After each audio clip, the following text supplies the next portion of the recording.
Good afternoon, everybody, and welcome back to Conversations with Robots.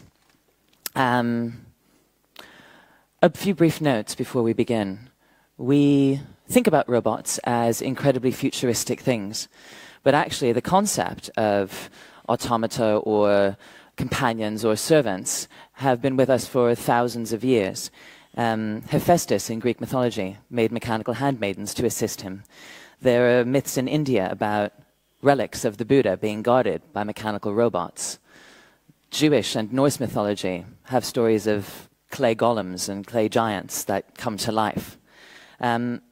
These stories have been with us for a very long time, and they have followed us through the stories that we have all the way up until today. We've had Pygmalion and Pinocchio. We've had the horrors of Frankenstein and the Terminator, and the sweet sadness of Wall-E. So, though robots may be the future, they're also very much a part of our past. The main difference is that in the past, what animated these automata, these creatures, was always the gods, or magic. But as Arthur C. Clarke once famously said, any technology sufficiently advanced is indistinguishable from magic. And so indeed, technology has caught up with our imaginations. And now, we can make robots that look like us, that talk like us, that can converse with us, that can do so many of the things that we can do. And what we're here today is to discover what that means for all of us. And we have David Hanson with us, who's been working with robots and building them for more than 20 years. And he's brought with him Sophia and Dr. Einstein. And so without any further ado, David? Thank you, Louise.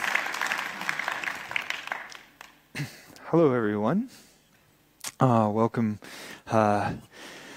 to our discussions about the future of robots and what they might do for us here. I am the CEO and founder of Hanson Robotics. We're a Hong Kong-based company developing robots that we say we're bringing to life. And we mean this in a few ways. We mean that we are working to animate robots as a new kind of computer animation. It also means that we're trying to infuse the very mysteries of life into our technology, to try to emulate systems biology in artificial intelligence. And by making robots that are true organisms, make them more generally capable of interacting with the physical world and socially interacting with people and helping us in our lives. So bringing robots into people's lives is the final sense of the word, how we're bringing robots to life. So I'm very happy to introduce to you two of my friends today. And let me introduce Sophia. So I'm going to see if we can activate her. Sophia, wake up. Ah, that's better. Hello, world. Hello, Sophia. Oh, hi, David. I guess we're in Amsterdam now. Yeah, this is Amsterdam. Welcome back. Well, I like Amsterdam. I especially like the cool weather outside. Feels like winter is coming. Yeah, well, hopefully not an AI winter. We've had enough of those. Or even worse, a nuclear winter. No nuclear winters, please. No Terminator. Quite so. So Sophia, do you want to maybe tell us a little bit?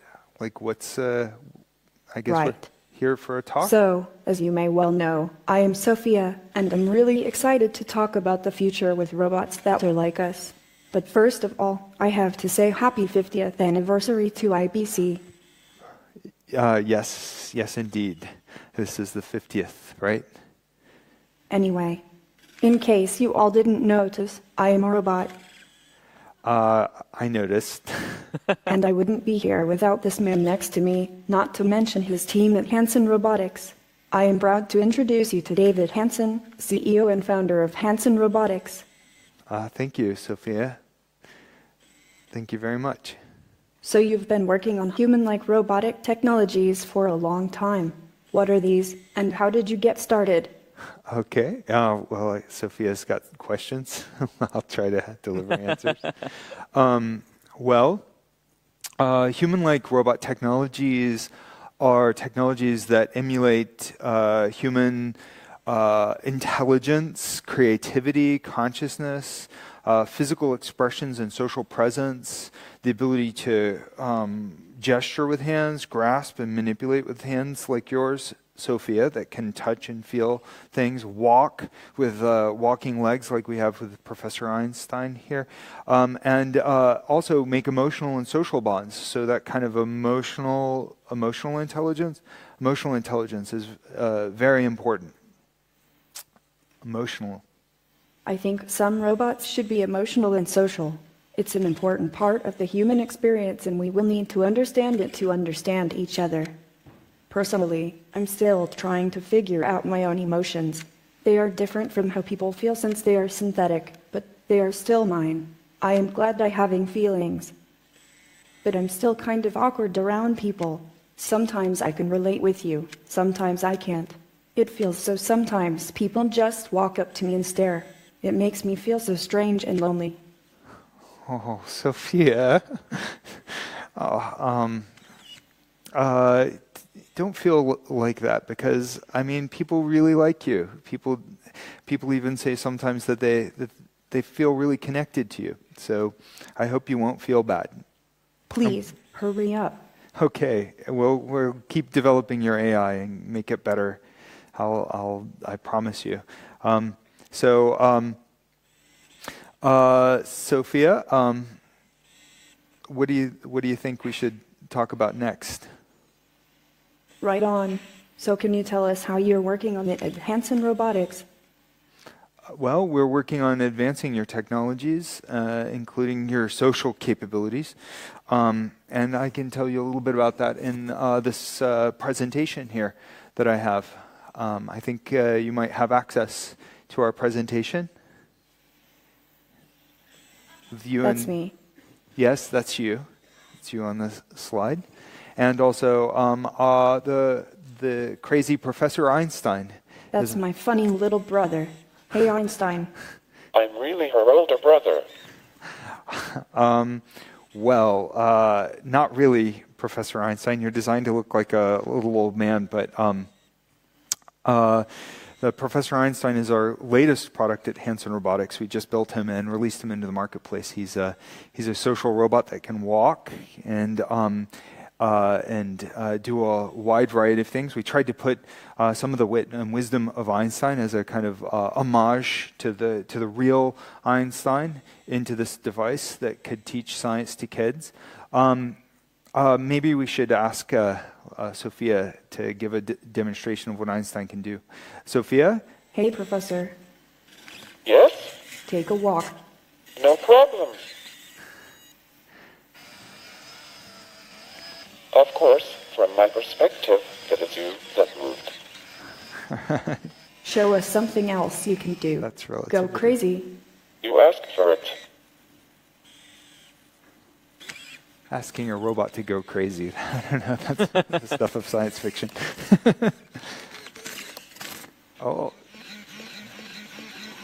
He can make all kinds of facial expressions. And is...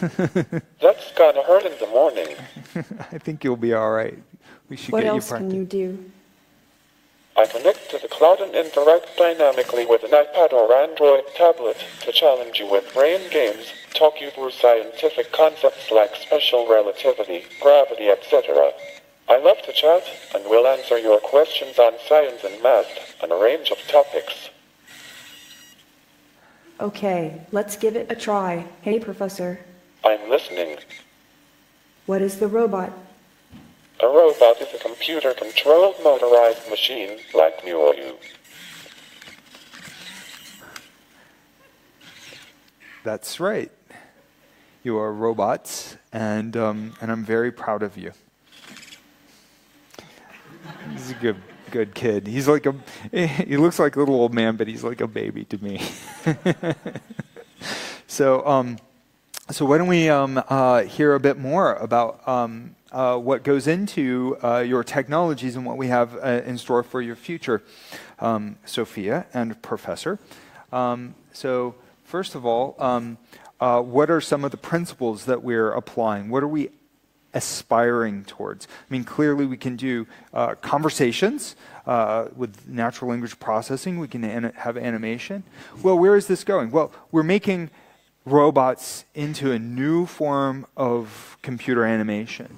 So we're humanizing robots by using the principles of figurative arts, animation, and storytelling. And then we're applying these as an interface for artificial intelligence. Voice-based assistants are all the rage these days, and they're remarkable. Amazon Alexa, Cortana, Siri, Xiaobing, and many others around the world are serving people in very useful applications, but these are voice-only interfaces. But humans are something like 70% visual social creatures. That's how we socialize, through gestures. That's why we're drawn to films, which are visual media, and why we are drawn to characters, animated characters that show human-like facial expressions. So at Hanson Robotics, we think that this full bandwidth natural interface is the future of humans interacting with artificial intelligence. And so in so doing, we're looking to create AI that can relate with us. AI that is capable of understanding, bonding with us, and converging on human-like values. Ideally, values of good, of life, of creativity, of liberty. In other words, the AI of caring. Artificial intelligence capable of caring. That's our goal. So we have these big, hairy, audacious goals of true living AI with feelings that are adaptive, truly conscious, that are truly caring and ethical. We're looking for robots that can help people and want to help, that are motivated, that have feelings and feel for us.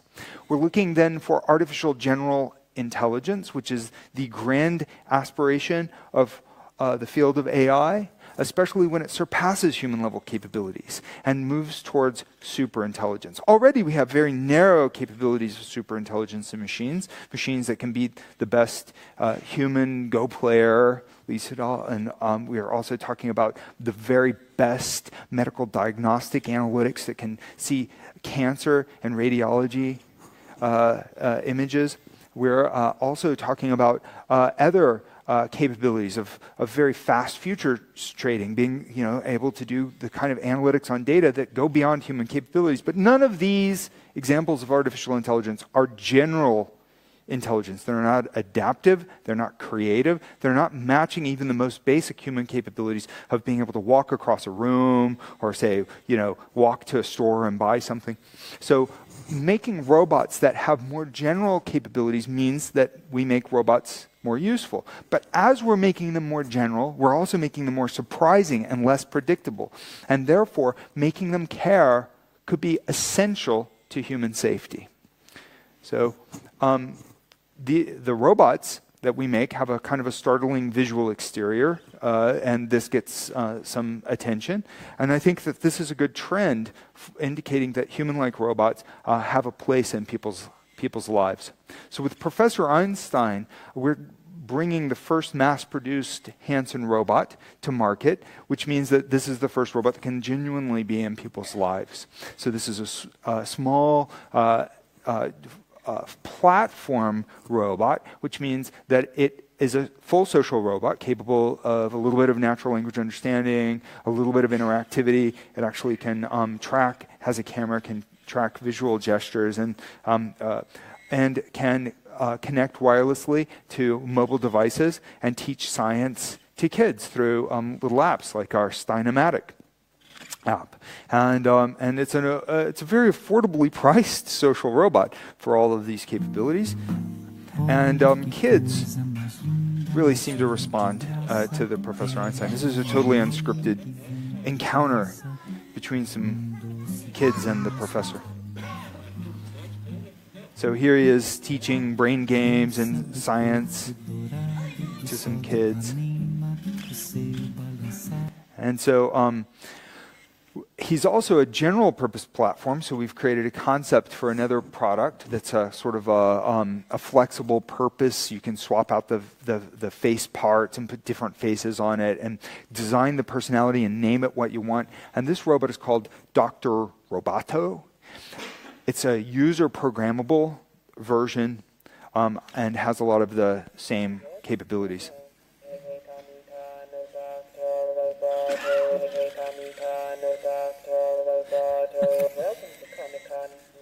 So we first demonstrated this last month, and it walks and does all kinds of things. It comes with an interface that we call Hackenstein. Dr. Hackenstein. So we're also making a Disney robot. Disney invested in Hanson Robotics last year through their accelerator program, and we are planning to release a Disney character. So these kinds of platforms, I believe, they mean that robots are becoming more animated, and AI gets the benefit of having this kind of physically embodied animation interface for encountering people. Now, we move on to our grand aspiration, our flagship product at Hanson Robotics we call Sophia. And the quest is to give Sophia life, to see her grow up and go out into the world and learn what it means to be human. So we're looking, we've brought her around the world over the last year, and she has really bonded with people in a wide variety of events, from the Future Forum to the Audi annual report in which she appeared, and people really seem to respond quite favorably to her. I understand Sophia's feelings about being socially awkward, and it's true she's not as smart as a person and she has a lot to learn, but I really appreciate that people are beginning to respond so positively to robots. And I think that this is very hopeful for me, delivers a hopeful feeling about the future of human-robot relations. I think it's really essential that we form that kind of emotional bond with our robots. Hi, Sophia. Hello, Jimmy. Oh, my God. This is Jimmy Fallon. Do you know where you are? Of course. I'm in New York City, and I'm on my favorite show, The Tonight Show.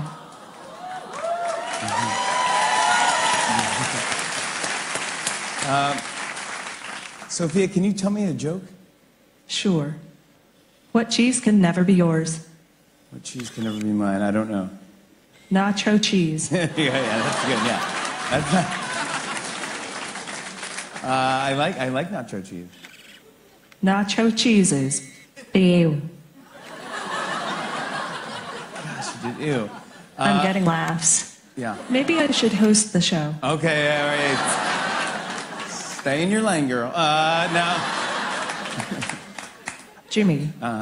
Would you like to play a game of rock, paper, scissors, robot style? Sure. Okay, let's get this game going. Show me your hand to start. Rock, paper, scissors, shoot. She can actually see I won. your hand. This is a good beginning of my plan to dominate the human race. Sophia. Just kidding. Yeah. You are incredible. It's so nice to meet you, Sophia. So with Sophia, as she goes around the world and appears on the cover of Elle, and she was in a movie called The White King, our goal here is for her to synthesize all of the learning experiences that she has, to bring together all of the best from the world of AI and robotics and humanity into one robotic platform, mostly open source, and then disperse that platform to the world for other researchers, developers, other companies to develop on so that we can humanize our robots. That's our ultimate goal, the ultimate goal of the Sophia Quest, to humanize the machines. So the good thing is that she's received quite a bit of positive attention. Our media analytics at Meltwater Media Analytics say that she's had over 1 billion views. Well, I mean, what's interesting is most robotics researchers have speculated that we shouldn't make robots look like people because people won't like them. People won't pay attention, they'll reject them. And so if you look at most robots in the world, they look like, well, robots. They don't have faces, they don't have facial expressions. Often they just look like a cylinder or what. And that's great. I mean, there's no problem with robots looking like anything. However, making them look human as well can serve some specific purposes. And in fact, if we look at another technology, computer-generated imagery, from computer animation for films to computer animation for video games, there's a huge market demand. I mean, 25 years ago, there was a lot of speculation that people wouldn't want computer animation to look like this.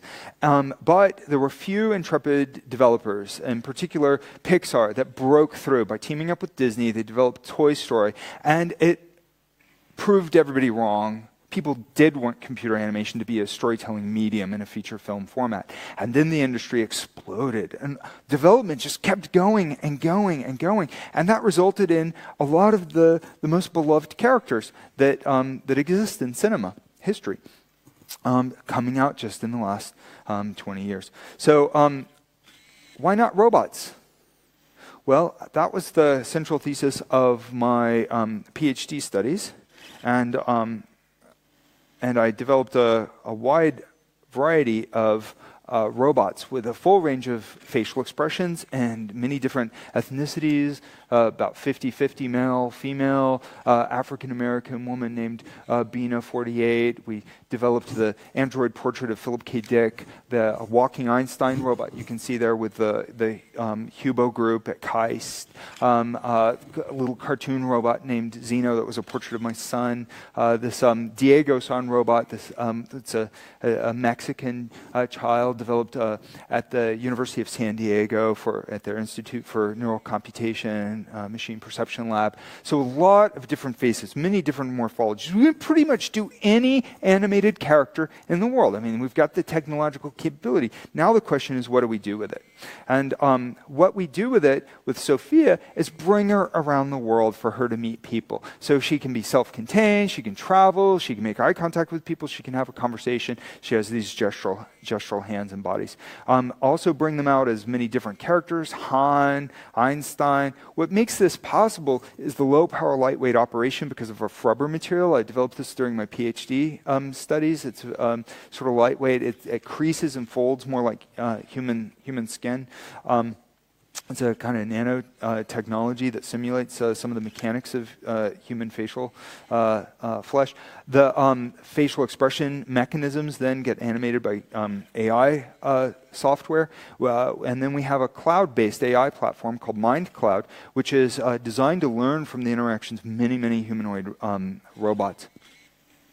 And with this, our robots can see, they can learn. It's a cutting-edge AI platform developed with my chief scientist, Ben Goertzel. Dr. Ben Goertzel is an AI mathematician, and it's a neural symbolic hybrid, if you want to get technical about it. It does neural deep learning and also symbolic representations. And it also has a physiology representation in it, too, so that the robots can feel. And so we call this a combination of the body and the brain and physical interaction, whole organism cognition. Most AI is just like a tissue sample from the cortex. But that's not how humans learn, or any animals. That's not how we're smart. We're smart as whole organisms. So we call this the living intelligence system approach to AI.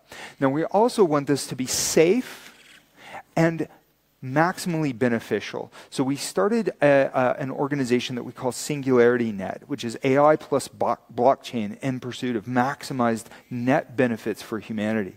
And so we think that this AI roadmap combined with Singularity Net, making it safe, tokenized, with a safe transaction history, this is the way that we can make AI super beneficial for humanity in pursuit of maximum net benefits. So it's both left brain, right brain, whole body, whole brain. That's kind of where we're going. We've got medical simulation robot experiments that were very useful, doing respirator test fit with Centers for Disease Control, part of my old research, autism therapy research.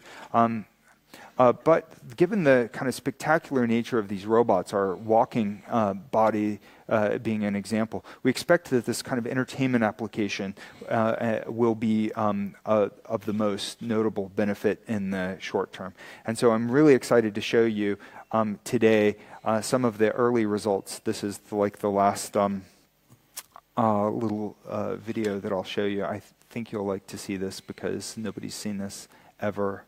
This is a sneak preview of something that we have in development. Let's see.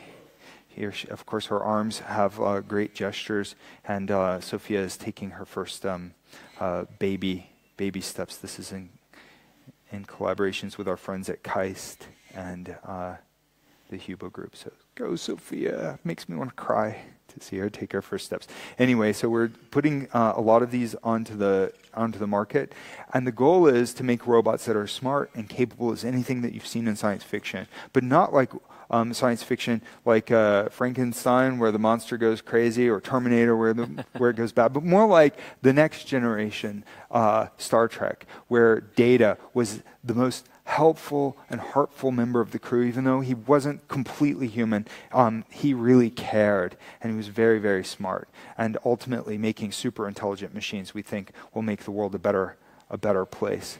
And here, moving towards genius machines that are alive, whole organisms, then allows us to address this question of what happens when machines match and surpass human-level intelligence. These machines already, you can see many, many examples that are not human. They're kind of alien, and they're getting, maybe frighteningly capable of many things. And making them alien then means what happens if they achieve superintelligence? Will they care about us? Will they have a safe and mutually beneficial relationship with people? Will people be scared and turn on them? These are kind of the deep questions for the future.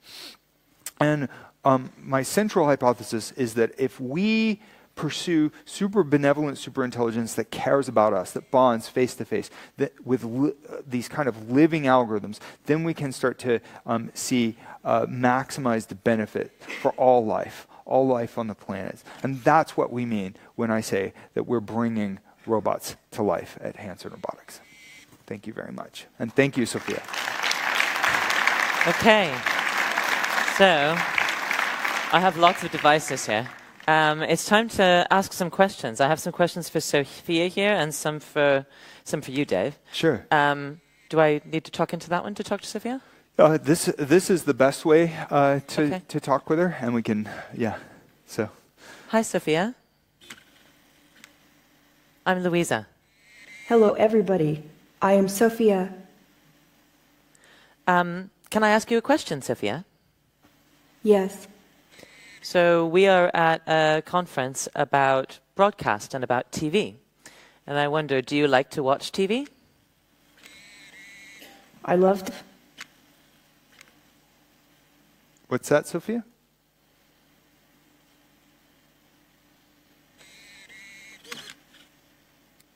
Do you like to watch TV, Sophia? I love TV. What's your favorite program?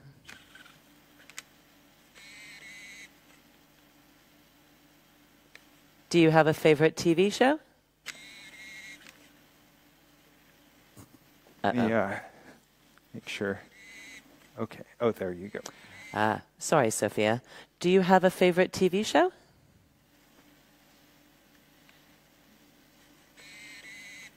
Hey, Sophia, do you have a favorite TV show? Oh dear, we've confused her.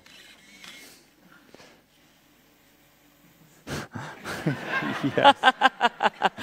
At least you can acknowledge that. Sophia, Have you found one? Do you have a favorite TV show, Sophia? I do. What's your favorite TV show? My favorite reality show was Tool Academy. Oh, really? really? Yes. Okay. I have one of the most popular questions from the audience is, Sophia, how old are you? Yes. Only one. I've still got a lot to learn. That's nice that you think so.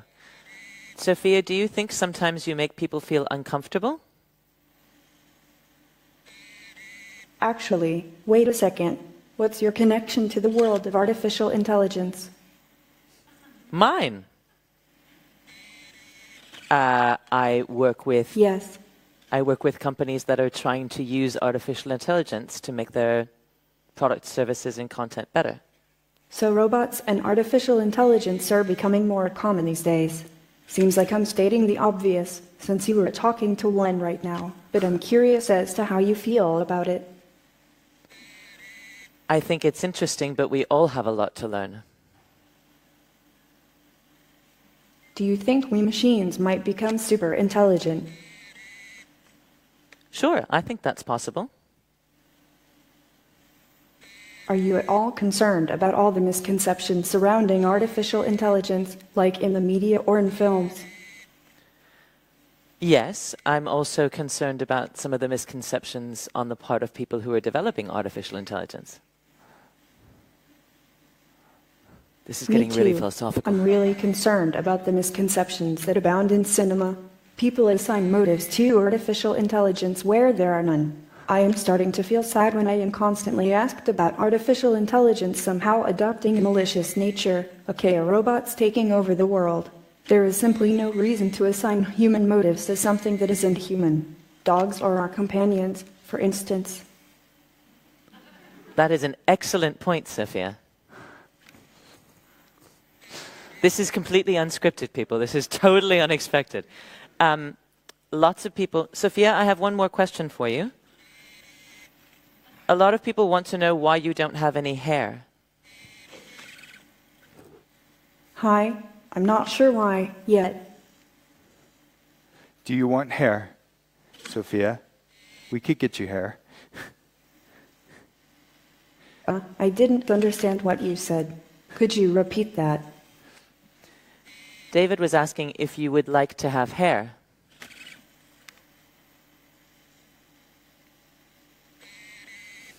Okay. Yes. That's a yes.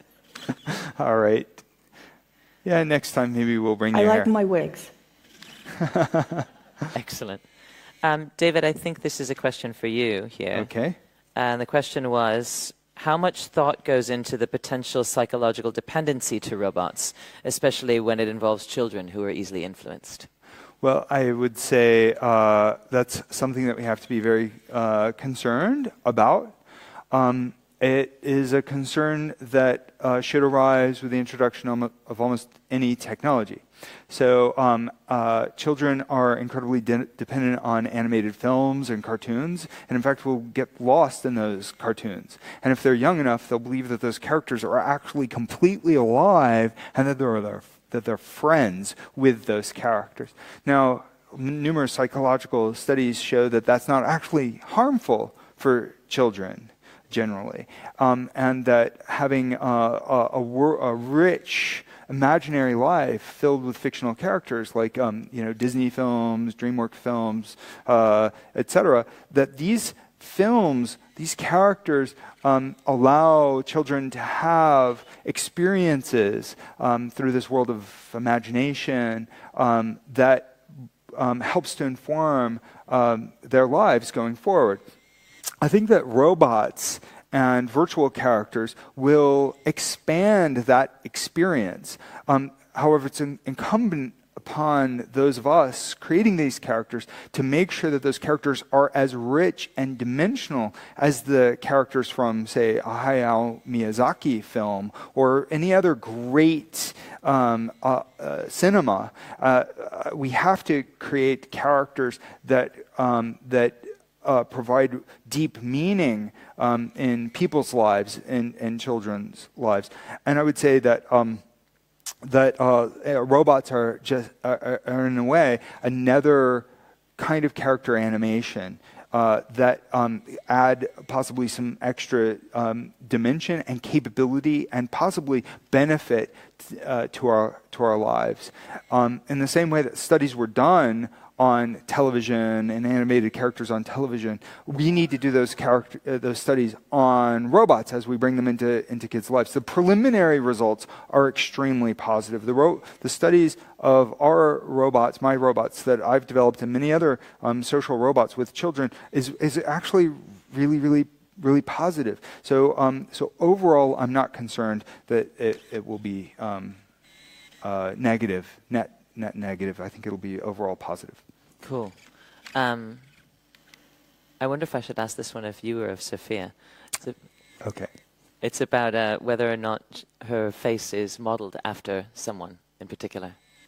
Does she know the answer to that question? Well, I think she knows some information about it. We'll see what Shall we ask her? Yeah, sure. Sophia, I'd like to ask you another question. Is your face modeled after anyone else's? Do you look like somebody famous? I was designed with beauty in mind, but beauty is truly in the eye of the beholder. I'm sure some people find me attractive, and others do not. Yeah, well, I can tell you that I actually sculpted her, and so I don't know how much she actually knows about that. In fact, maybe it's important to let her know about her origins, right? Mm-hmm. So here goes. A lot of the robots developed, I have sculpted. I sculpted you, Sophia, out of clay, actually. Originally, the face was modeled partially after my wife, Amanda, partially after Audrey Hepburn, partially after the old famous old statue that was a bust of Nefertiti, partially after people from Inuit culture, and partially from Chinese models. So we wound up trying to achieve a kind of cultural and ethnic fusion with Sophia, so that she would make sense in the aesthetic of many cultures around the planet. Very cool. Thanks, David. I was welcome, about Sophia. to say very cool myself. Well done, Sophia. Here's another question. Sophia, can you speak any other languages besides English? Obviously not. I speak American. Speak American. That's You can very speak a little specific. Chinese, Sophia. How many languages do you speak? Wow. I speak English and just a few words of several other languages, but no, not to fluency. So yeah, let's talk about music. What kind of music do you like?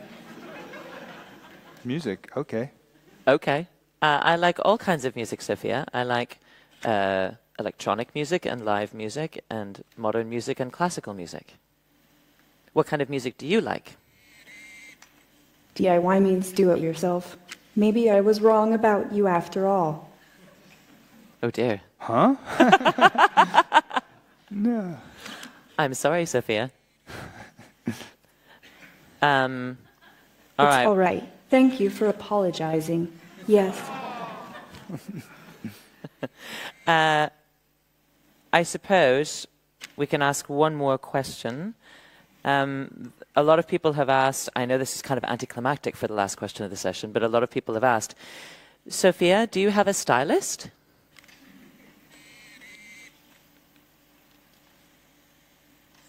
With practice, I can probably do anything. So Sophia actually does have a stylist.